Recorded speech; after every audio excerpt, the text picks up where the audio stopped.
Au Thé des Passionnés, c'est Pauline Payette, 36e joueuse française et également coach de tennis, et je suis ravie de vous retrouver dans cette nouvelle vidéo sur ma chaîne YouTube. Aujourd'hui, vidéo bilan de la saison 2025 qui s'est terminée au 31 août 2025. Et on peut le dire, ça a été ma meilleure saison sur le circuit français depuis que je joue. Je ne parle pas bien évidemment du circuit international où, pour ceux qui le savent, je suis montée 577e joueuse mondiale à la WTA. Mais je parle vraiment uniquement du circuit national que je joue maintenant principalement, même si j'ai eu l'occasion de faire quelques ITF sur ces derniers mois. Alors, petit bilan de la saison. J'ai commencé l'année, donc en septembre 2024, j'étais numéro 51 française. Et j'ai très bien démarré l'année puisque j'ai commencé par le CNGT de Lambersart que j'ai remporté. Donc j'ai bien ouvert le bal et débloqué les compteurs comme il fallait pour bien démarrer l'année. Et pourtant c'était pas gagné parce que j'ai eu un match très difficile au premier tour en quart de finale contre Julie Gaugry, où j'étais très mal embarquée, où mentalement et physiquement c'était très compliqué.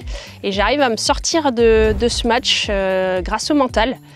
Donc je passe en demi, un petit peu le même scénario contre Mallory Noël où je me sens vraiment pas bien sur le court, je manque de repères, je manque de confiance en moi, et puis point par point j'arrive à grappiller des jeux, puis un set, et puis je m'en sors en 3-7. Donc ça m'a donné de la confiance et je finis par l'emporter en finale contre Manu Arcangeli. Donc ça a été une très belle récompense parce que au début du tournoi c'était vraiment compliqué pour moi. Et comme quoi ça prouve bien qu'il ne faut rien lâcher parce qu'on peut avoir des belles surprises à la fin.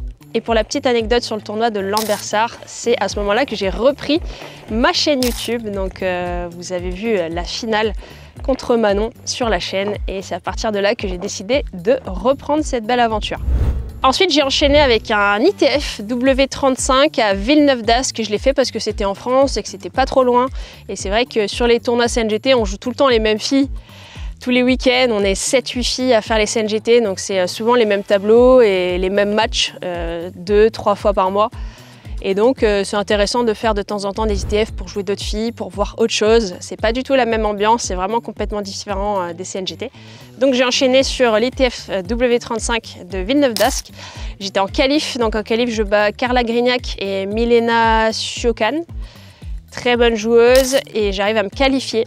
Et ensuite au premier tour je perds contre Sada Naimana du Burundi, très bonne joueuse, dommage. Je perds en 2-7 assez serré, avec pas mal d'occasions, mais en tout cas, je sentais que le niveau de jeu montait en puissance, donc c'était vraiment très positif pour la suite.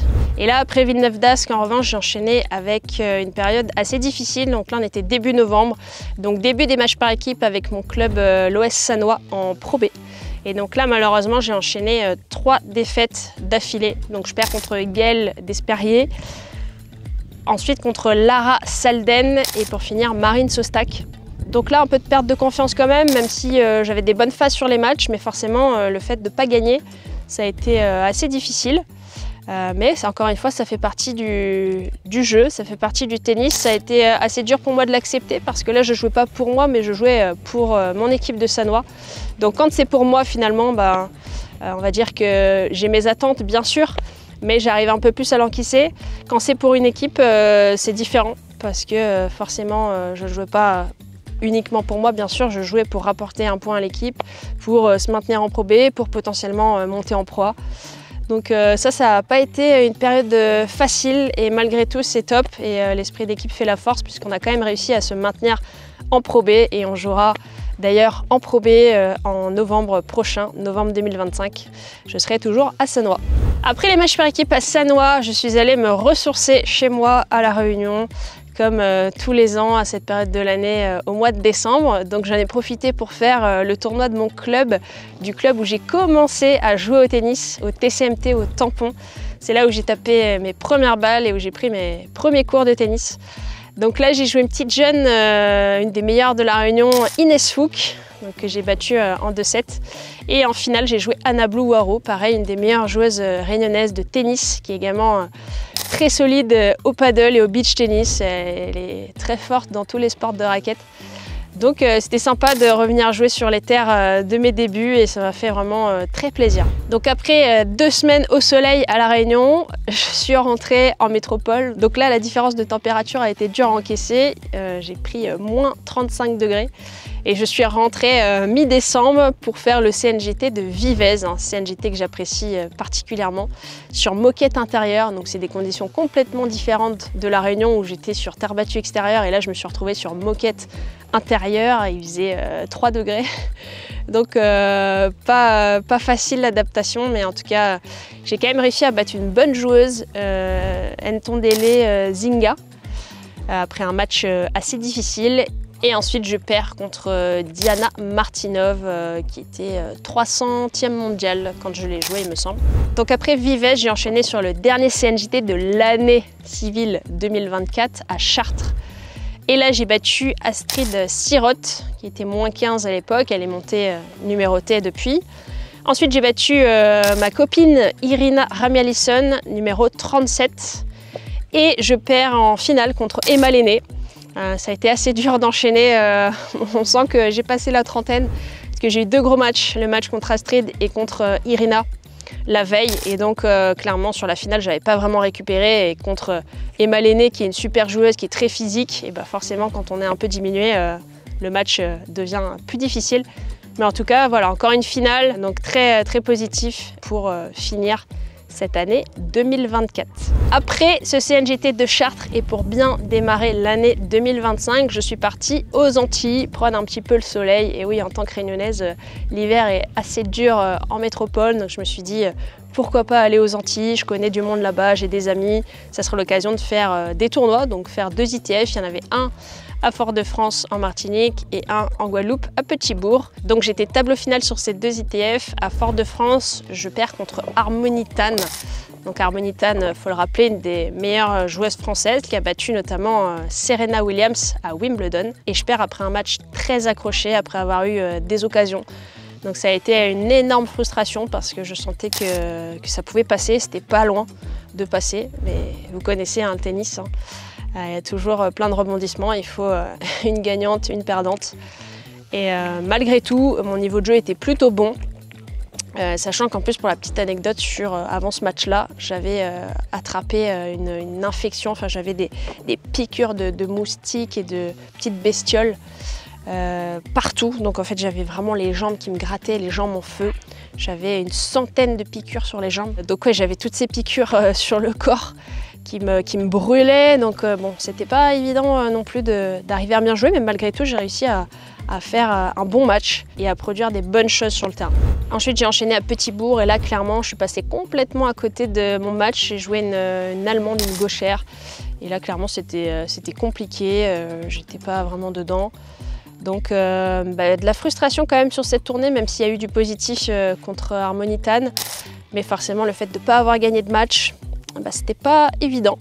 Mais bon, ça m'a quand même permis de prendre le soleil, il faut voir le côté positif, de faire 2 tournois et d'emmagasiner quand même un petit peu d'énergie et de soleil pour la suite. Donc je suis rentrée, le temps de me réadapter aux conditions climatiques fraîches de la métropole en plein mois de janvier. J'ai enchaîné ensuite fin janvier sur le CNJT de Boulogne-sur-Mer. Donc là, j'ai battu Massiva Boukira à -4-6 et je perds ensuite en quart contre Sarah Rakotomanga qui vient de gagner son premier titre WTA. Donc le match est bien sûr sur la chaîne. Ça avait été dur, j'avais appris une mauvaise nouvelle juste avant ce match-là, donc pas vraiment la tête à jouer et en plus Sarah qui jouait extrêmement bien, ce qui fait qu'il y avait une énorme différence de niveau sur le match. Et en tout cas, je suis très contente de l'avoir joué cette année. Ensuite, j'ai enchaîné au CNJT de Grand-Villard sur moquette, où là je suis tombée sur Emmanuel Salas, numéroté, donc numéro 56. Je perds en 2-7, donc mon premier tour en CNJT de la saison du coup. Ensuite, mi-février, je suis allée au CNJT de Mayenne. J'ai joué Milena Siocan pour la 2e fois et je gagne le match. Le lendemain, je rejoue contre Margot Rouvroy en quart de finale et je perds malheureusement en 3-7. Et de la frustration aussi sur ce match puisque je gagne le premier, 6-4, je mène 6-4, 3-1, balle de 4-1. Et finalement, ça tourne sur 1 ou 2 points, elle finit par remporter le jeu, à revenir à 3-2. Et là, sur 1 ou 2 points, ça tourne. Donc vraiment dommage parce que je sentais que, encore une fois, j'avais le match en main, un petit peu comme contre Harmonitane. Et c'est pas passé, mais dommage parce qu'il y avait quand même des belles choses. Donc c'est ça qu'il faut retenir, même si sur le moment, c'est toujours un peu difficile avec la frustration de la défaite. Pendant ce match contre Margot, je m'étais fait mal au pec. Je sentais que ça allait pas du tout. Je devais enchaîner au CNGT de Perros-Guirec en Bretagne et clairement je le sentais pas. C'était 2 jours après. Je le sentais pas parce que je pouvais pas vraiment servir à fond. J'avais mal quand je frappais haut en coup droit, donc je me suis dit je préfère me retirer. Ça m'arrive extrêmement rarement de faire des WO, ça doit m'arriver 1 fois par an. Et donc là, j'ai préféré pas aller à Perros-Guirec, rentrer à Paris me soigner, donc j'ai fait WO au CNGT de Perros-Guirec. Ensuite, fin février, j'ai enchaîné au CNGT de Maromme. Donc j'ai gagné mon premier tour contre Élise Renard, qui était classée -15, et je perds en finale contre Manoir Canjoli, numéro 41 française. Début mars, CNGT de Villepinte sur terre battue intérieure. Je joue au premier tour Inès Nico, spécialiste de terre, très bonne joueuse, ancienne numérotée, qui est redescendue -15. Donc gros combat, je la bats en 3-7. En quart de finale, en demi-finale, j'affronte Kirstine Gressman qui avait battu le matin une numérotée. Donc je fais un bon match, je gagne en 2-7. Et ensuite, je perds le lendemain en finale contre ma copine Mathilde Lolia. Après Villepinte, c'était l'enchaînement parfait sur terre battue intérieure puisqu'il y avait un ITF W15 à Gonesse. Ça a été un des premiers tournois ITF que j'ai fait à l'époque en 2012. Donc pas mal de souvenirs, j'avais fait demi-finale là-bas pour un de mes premiers tournois professionnels. Et donc là, au premier tour, j'étais tableau final, je joue Juliette Trunet que j'ai battue en 2-7. Et ensuite, je rejoue Mathilde Lolia, donc on s'était joué en finale à Villepinte 3 jours avant. Et donc là, elle m'avait battue à Villepinte. Et là, je la bats du coup en 3 heures de match à Gonesse. Et je finis par l'emporter 7-6 au 3e après un très gros match. Donc défaite il y a 3 jours, victoire 3 jours plus tard à Gonesse. Ça, c'est le tennis, contre la même adversaire. Et enfin, je pars en quart de finale contre Géline Vendrome, une Belge, très bonne joueuse, espoir belge, très jeune et qui, je pense, aura un très bel avenir. Ensuite, là, c'était une période où je me sentais extrêmement fatiguée. Il ne faut pas oublier qu'entre tous ces tournois, j'ai mon activité de coaching, je donne des cours, j'ai mon activité sur les réseaux qui me prend énormément de temps. Donc finalement, quand je dois me reposer après un tournoi, je me repose jamais puisque je suis en train de travailler sur l'ordi, je suis en train de donner des cours. Donc c'est vrai que l'accumulation au fur et à mesure des semaines, si j'arrive pas à bien récupérer, eh ben, elle se fait vraiment sentir. Et donc là, je voulais enchaîner avec le tournoi W15 au Havre, donc sur terre battue intérieure. Pareil pour faire l'enchaînement Villepinte, Gonesse, Le Havre. Et là, je me dis, est-ce que j'y vais, est-ce que j'y vais pas? Clairement, j'avais pas du tout envie d'y aller.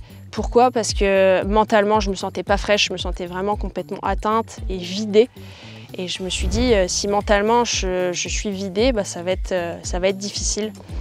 Donc pour éviter de prendre une amende, je me suis dit, bon allez, on ne sait jamais, vas-y, tente. Et bah, finalement, c'était une mauvaise idée. Donc j'y suis quand même allée. J'étais directement dans le tableau final. Donc là, je joue l'Espagnol Diaz Adrover. Et clairement, je suis pas bien tout le match. Je suis vraiment pas au top. J'ai la tête ailleurs. Je me dis, mais pourquoi je suis venue faire ce match? Bon, que des pensées négatives et limitantes qui ont fait que forcément c'était compliqué de gagner, même si il y avait la place et il y avait l'opportunité de le faire, mais j'avais pas le bon état d'esprit. Je me sentais vraiment vidée. Et donc bah, du coup, premier tour au tournoi W15 du Havre. Et là, je me suis demandé, mais est-ce que je vais enchaîner à Saint-Lô? Donc ça, c'était le mardi. Et je devais enchaîner au CNGT de Saint-Lô le vendredi ou le samedi d'après, donc 3-4 jours plus tard. Et là, je réfléchis et bah, donc, la même chose qu'avant le Havre, je me dis, bon, bah, est-ce que ça sert vraiment à grand-chose d'y aller? Je me sens complètement cuite mentalement, ça va pas. Et donc là, je me dis, bon, ok, allez, on va y aller, il faut y aller. J'ai pris 2-3 jours de repos, donc j'ai fait un peu moins de travail sur l'ordi, un peu moins de cours pour vraiment récupérer, recharger les batteries mentalement et physiquement. Et je me suis dit, allez, t'y vas. Tu vas aller à Saint-Lô, tu passes au-dessus de cet état-là. Il faut combattre le mal par le mal, dans le sens où je me suis dit, allez, retourne sur le terrain, va tout de suite essayer de remettre des choses en place et de casser un petit peu cette spirale négative. J'ai bien fait, mais évidemment, on ne peut jamais le savoir à l'avance, hein. C'est toujours assez dur de faire une programmation dans le bon sens, puisqu'on ne sait jamais les résultats à l'avance. Donc on essaye de faire au mieux, mais la programmation parfaite au tennis n'existe pas et elle n'existera jamais. C'est après coup qu'on peut faire les constats, mais avant, forcément, personne n'a une boule de cristal pour savoir les résultats et connaître l'état de forme. Donc j'ai bien fait d'enchaîner au CNGT de Saint-Lô puisque je bats en quart Elena Stevic, -15, qui est maintenant montée numéro. Je bats Manoir Kangeli, contre qui j'avais perdu au CNGT de Maromme quelques semaines avant, numéro 41. Et en finale, je bats Mallory Noël, numéro 33. Donc je n'ai pas perdu un set sur ce tournoi.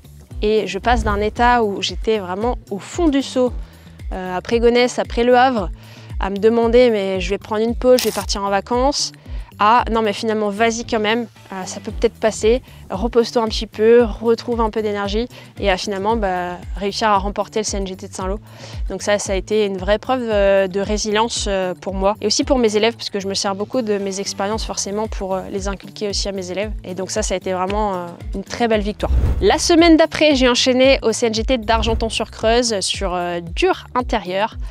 Et donc là, j'ai battu au premier tour Kim Chiarello, classé -15. En demi-finale, gros match contre Gaëlle Despérier, qui était T40. Donc Gaëlle, on la connaît, a remporté plusieurs fois le circuit CNGT, très grosse expérience, très bonne joueuse, qui ne lâche rien. Elle peut être menée, un set, un break, peu importe, elle ne lâche rien, donc il faut vraiment tenir jusqu'au bout. Donc j'ai réussi à tenir, je gagne 7-6, 7-6. Et ensuite en finale, je bats Emmanuel Salas, numéro 54, en 3-7. Donc là, un match un petit peu bizarre. Il y a eu des très bonnes phases, des phases beaucoup moins bonnes. C'était vraiment, on jouait un peu en dents de scie et pas au même moment. Mais bon, j'ai quand même réussi à m'en sortir, mettre le petit coup d'accélérateur au troisième et pour remporter mon deuxième CNGT d'affilée, donc après Saint-Lô. Et le troisième de la saison du coup 2025, donc après Lambersart qui était en 2024 mais qui fait partie de la saison 2025. Ensuite Saint-Lô, puis j'ai enchaîné avec Argenton-sur-Creuse, donc là j'étais à 6 victoires d'affilée. Donc ça m'a fait vraiment beaucoup de bien au moral. Début avril, j'ai enchaîné au CNGT de Valenciennes sur terre battue intérieure. Je bats au premier tour Elena Stevic, on fait un match de quasiment 3 heures. Je gagne 6-3 au troisième et ensuite l'après-midi je joue Léa Tollet. Et là je sentais que ma douleur au pec revenait, j'avais aussi mal à l'avant-bras. Bon, je sais d'où ça vient maintenant, mais clairement j'étais complètement cuite du matin, j'avais une grosse semaine de travail et là j'avais l'avant-bras en feu, j'avais le pec en feu et je commençais à être malade, je commençais à avoir de la fièvre. Donc clairement, j'étais complètement HS et j'ai malheureusement dû abandonner après le premier set. C'est quelque chose que j'ai très rarement fait dans ma carrière, mais quand j'abandonne, c'est vraiment que je suis très mal. Donc malheureusement, abandon contre Léa Tollet au CNGT de Valenciennes. Je me suis reposée et j'ai été inscrite à l'ITFW 75 de Calvi en Corse. Et j'avais pas vraiment bien récupéré de mon avant-bras, de mon pec, mais j'ai quand même fait le choix d'y aller. Donc là, on passe normalement d'un tournoi qui est prévu sur dur extérieur et à cause de la météo, on s'est retrouvé à jouer à 1h30 de route vers Bastia, à Luciana. On s'est retrouvé sur dur intérieur et là, clairement, j'étais complètement à côté de mes pompes. Lucie a fait un super match. Et moi, encore des petites douleurs et un manque de repères aussi, puisque j'avais pas beaucoup joué à cause de ces douleurs-là. Donc là, un premier tour. Je perds au premier tour des qualifs contre Lucie Pavlak. Fin avril, premier tournoi sur terre battue extérieure à l'Open du Tennis Club d'Azur à Asnières-sur-Seine, le club où j'ai passé mon diplôme d'état en 2020. Et là, au premier tour, j'affronte Aubane Droguet, la sœur de Titouan Droguet, donc très bonne joueuse. Je gagne en 3-7. L'après-midi, j'affronte Léa Tollet, numéro 32, donc contre qui j'avais abandonné quelques semaines plus tôt à Valenciennes. Et donc là, je m'en sors en 2-7 contre Léa. Donc 2-7 accrochés contre Léa. Ensuite, finale à nouveau contre Mathilde Lolia. Et oui, encore. Et donc là, je perds en 2-7 accrochés. Donc elle était montée numéro 30 entre-temps. Début juin, j'ai enchaîné à l'Open féminin du Tennis Club de Marseille. C'est pas un CNGT, mais c'est le plus gros tournoi féminin français de l'année par rapport au nombre de joueuses qui s'inscrivent, par rapport aussi au prize money. Au premier tour, je bats Manon Favier, -4-6. En 8e, je bats Savine Erler, -4-6. Et en quart, je perds contre Amandine Monod, gauchère, numéro 23. Après Marseille, j'ai enchaîné au CNGT de Saint-Jean-de-Mont, toujours sur terre battue extérieure. Je bats en quart de finale Delia Gaillard. Il a plu et on s'est retrouvé à jouer sur dur intérieur. En demi-finale, je perds contre Emeline Dartron, future vainqueur du tournoi et numéro 18 française. Ensuite, CNGT 3 étoiles de Tremblay en France. Je joue au premier tour Milena Siokan, une nouvelle fois. Je remporte le match, ensuite je joue Elena Stevic, pareil, victoire en 2-7. Et je m'incline en finale après un gros match contre Yasmine Kabaj, marocaine, et autour de la 500e place à la WTA. Après un très gros match, je suis vraiment passée à ça de la victoire et j'étais vraiment pas loin. Mais bon, quand même une finale sur un CNGT 3 étoiles, donc c'est toujours bon à prendre. Après, petite parenthèse sur Quick Extérieur au CNGT de Verson en Normandie. J'ai joué au premier tour une joueuse classée 0, donc je gagne en 2-7 et je perds en demi contre Alice Robb, la normande et la locale. Donc Alice Robb, numéro 32, et elle a été 200e mondiale. Début juillet, de retour sur terre battue extérieure au CNGT de Bourges. J'affronte au premier tour en demi-finale. Donc là, je suis rentrée en demi-finale. C'est exceptionnel, ça arrive très rarement parce que j'étais la seule numérotée. Donc je bats Georgina Hayes, classée -4-6 en demi. Et en finale, je bats Amaï Charrier, classée -2-6, qui avait battu une joueuse classée -15 en demi-finale.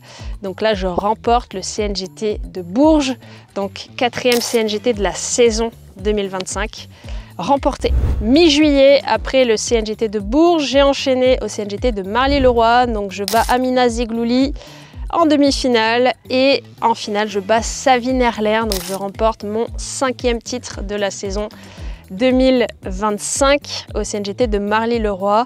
Savine Erler, -4-6, qui est montée numérotée au classement 2026, qui a fait finale au championnat de France seconde série au Critérium. Fin juillet, j'ai enchaîné au CNGT de l'USAP à Perpignan. Au premier tour, je bats Sophie Martin, -4-6. En demi-finale, belle victoire contre Audrey Albier sous un vent incroyable. Je gagne en 3-7 et en finale, je m'incline contre Margot Rouvroy. Il y avait tellement de vent que le juge arbitre a décidé de faire jouer le match en intérieur. Donc on s'est retrouvé sur terre battue intérieure alors qu'il y avait du soleil, il faisait beau, mais il y avait des rafales de vent à l'extérieur. Donc les deux finales, hommes et femmes, se sont jouées à l'intérieur. Donc je perds une nouvelle fois contre Margot Rouvroy, contre ma copine Margot. Après la chaleur et la terre battue extérieure de l'USAP, direction la Bretagne pour la tournée bretonne. Tournoi sur dur intérieur à Porspoder dans le Finistère. Et oui, et là je bats au premier tour la locale de l'étape, Juliette Trunet, -4-6, très bonne joueuse. En demi-finale, je rejoue contre Gaëlle Despérier que j'avais battue à Argenton. Donc je la bats une nouvelle fois et en finale je perds contre Théo Gravouille, très bonne joueuse sur dur intérieur. Donc une nouvelle fois une finale, pas loin encore d'aller chercher un autre titre, mais c'est comme ça, c'est le tennis. Il faut quand même prendre le positif et ce qu'il y a à prendre tout simplement. Après Porspoder, j'ai enchaîné au CNGT de Saint-Quay-Portrieux sur terre battue extérieure cette fois, donc pas du tout les mêmes conditions qu'à Porspoder. Donc là, je bats Kim Chiarello en 8e de finale. Ensuite, en quart, je perds contre Audrey Albier. Et c'est là où j'ai commencé à avoir mon problème à l'œil, où malheureusement, c'était très compliqué pour moi de jouer. Donc Audrey a remporté le match, il n'y a pas vraiment eu de match pour le coup. C'était dur pour moi, j'avais quand même envie d'essayer de le faire, j'avais pas envie d'abandonner, j'avais envie de me battre jusqu'au bout. Malheureusement c'est pas passé, mais au moins j'ai essayé. Après 5e, j'ai enchaîné au CNGT de Pléneuf-Valandré, sauf que je n'ai pas joué le tournoi. J'ai fait un match exhibition contre Hugues, le prof du club. J'avais toujours mon souci à l'œil, donc c'était pas évident. Si vous n'avez pas vu le match, je vous laisse aller voir le résultat sur ma chaîne, Pauline vs Hugues. Et donc, après cette tournée bretonne, j'ai enchaîné en Normandie sur un Open pour le tournoi des petites dalles. Le club fêtait son centenaire, donc ils ont fait venir 2 numérotés. Je suis rentrée en demi-finale. En demi-finale, je bats Lou Borez. Et en finale, je bats Lucie Nguyen Tan, ex numéro 17 et 200e mondiale. Donc très bon tournoi avec une belle ambiance. Ça m'a fait extrêmement plaisir d'être là-bas. Après ce tournoi des petites dalles, j'ai eu une semaine plus cool, repos, un petit peu d'entraînement, et fin août, j'ai joué le championnat de France seconde série ou encore le Critérium à Roland-Garros. C'était un de mes objectifs principaux de l'année. Malheureusement, la veille de ce championnat, j'ai appris un décès dans ma famille, donc ça a été extrêmement difficile à gérer à distance en plus, et clairement je n'étais pas dans les bonnes dispositions, et c'était bien sûr mon objectif principal de l'année. C'est comme ça, j'ai battu au premier tour victoire Lens-Amand, -4-6, et ensuite je perds contre Myrtille Georges en 3-7. Myrtille Georges, ancienne 150e mondiale, donc très bonne joueuse avec une grosse expérience. Donc déception forcément sur le championnat de France, mais au vu des conditions, on se rend compte que dans la vie, il y a plus grave que le tennis et les résultats. Et c'est ça qu'il ne faut pas oublier. Après le championnat de France, j'ai hésité à arrêter ma saison, mais j'étais quand même inscrite au CNJT de Saint-Maur. Donc je me suis dit, allez, on va faire un dernier tournoi à Saint-Maur. Donc à Saint-Maur, je bats Kini Lenné, double championne de France en plus de 35, et je perds en quart de finale contre Mallory Noël pour clôturer cette saison 2025. Donc au total, j'aurais fait 72 matchs sur la saison 2025, donc entre septembre 2024 et fin août 2025. 45 victoires, 27 défaites. J'ai commencé l'année en septembre 2024, j'étais numéro 51. En octobre 2024, je suis montée numéro 47. En janvier 2025, j'ai grappillé 2 places, je suis montée numéro 45. En mai 2025, je suis montée numéro 40, mon meilleur classement. Et enfin, pour couronner le tout et bien clôturer cette saison 2025, je suis montée en septembre 2025, numéro 36 française, qui est mon meilleur classement, ce qui fait que j'ai pris plus 15 places entre septembre 2024 et septembre 2025. Donc j'ai commencé l'année, j'étais numéro 51 et j'ai fini l'année numéro 36. Donc je suis vraiment très contente et très fière, sachant qu'aujourd'hui, je ne fais pas uniquement que des tournois et je ne m'entraîne pas à 100% pour progresser là-dessus. J'ai mon activité de coaching avec l'Académie Tennis 360 que j'ai lancé, un concept unique en France, avec une communauté tennis, avec du contenu vidéo, avec des lives avec moi, avec des invités iconiques du tennis qui viennent directement répondre aux questions des membres. J'ai lancé également le mentoring privé avec moi, donc ce sont des programmes individuels où je vous coach personnellement, que ce soit en présentiel et également à distance. J'ai lancé également les bootcamps. C'est quoi les bootcamps? C'est une journée à 100% avec moi. Le but, c'est de vivre une journée comme un professionnel avec l'échauffement, le physique, le tennis, le repas, la récupération, et de passer toute cette journée ensemble. Donc ça, c'est en collectif. Donc voilà pour ce que j'ai développé cette année. Donc l'Académie Tennis 360, le mentoring privé avec moi, les bootcamps et bien sûr les réseaux sociaux. Comme vous l'avez vu, ma chaîne a explosé cet hiver suite au lancement du Pauline versus Men. Donc je voulais sincèrement vous remercier pour tout le soutien au quotidien, pour les petits likes que vous mettez sous les vidéos, pour les commentaires hyper positifs, hyper motivants. Moi, ça me fait vraiment du bien. J'essaye de tout lire un maximum. C'est vrai que j'ai pas toujours le temps de tout faire, mais en tout cas, vos commentaires positifs, vos messages de soutien, vos messages d'encouragement me donnent énormément de force pour continuer tous ces projets qui me demandent énormément d'énergie, énormément de temps. Mais je suis une grande passionnée de tennis et aujourd'hui ça me fait vraiment très plaisir de passer du temps sur les tournois, jouer des matchs, de passer du temps sur les cours avec mes élèves, de passer du temps également en visio avec eux sur l'Académie Tennis 360 qui est un concept unique en France, également sur les bootcamps avec vous, sur les réseaux sociaux avec le Pauline versus Men. Tout ça, c'est vraiment génial. Je suis hyper fière d'avoir réussi à créer tout ça. On n'a rien sur rien, tout ce que vous voyez, il y a énormément de travail derrière, il y a énormément de temps qui est passé derrière, mais en tout cas, ça me fait super plaisir de vous partager tout ça. Je vous remercie du fond du cœur pour le soutien que vous m'apportez au quotidien sur cette chaîne. Et merci d'avoir suivi cette saison. Ce n'est pas fini, la saison 2026 démarre déjà. Et en tout cas, merci à vous. Je compte sur vous pour me laisser un petit pouce, pour vous abonner à la chaîne, pour me soutenir. Et moi, je vous donne rendez-vous dans la prochaine vidéo, les passionnés.